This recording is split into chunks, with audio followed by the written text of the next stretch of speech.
ভাবিনি সম্ভব হবে কোনোদিন।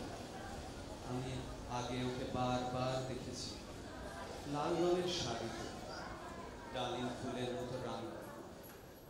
আজ পড়েছে কালো রেশমের কাপড়, আঁচল তুলেছে মাথায়, দোলন চাপার মতো চিকন গৌর মুখখানি ঘিরে।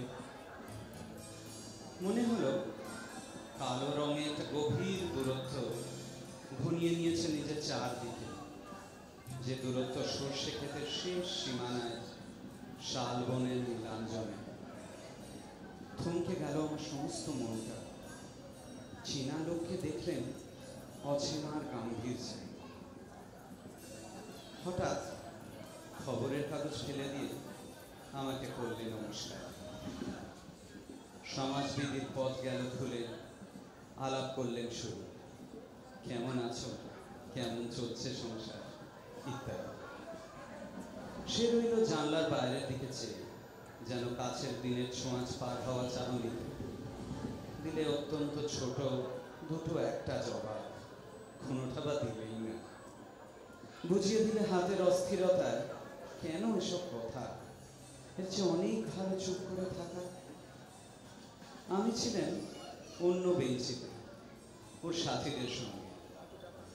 একসময় আঙুল নেড়ে জানালে কাছে আসতে, মনে হলো কম সাহস নয়। বসলুন ওরা এক বেঞ্চিতে। গাড়ির আওয়াজের আড়ালে বললেন মৃদু স্বরে, কিছু মনে করো না, সময় কোথায় সময় নষ্ট করো।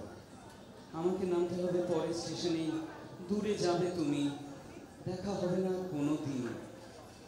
তাই যে প্রশ্নটার জবাব এতকাল থেমে আছে, শুনবো তোমার মুখে। সত্য করে বলবে তো? আমি বললেন বলবো। বাইরের আকাশের দিকেই তাকিয়ে শুধলো, আমাদের গেছে যে দিন একেবারেই কি গেছে, কিছুই কি নেই বাকি।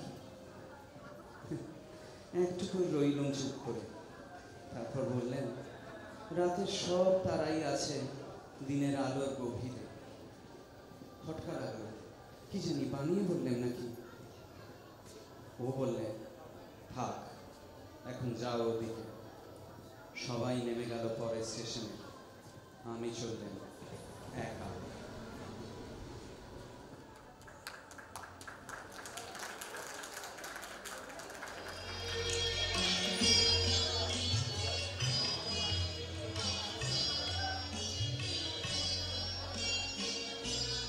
তুমি সুখ যদি নাই পাও, যাও সুখের সন্ধানে যাও। তুমি সুখ যদি নাই পাও, যাও সুখের সন্ধানে যাও।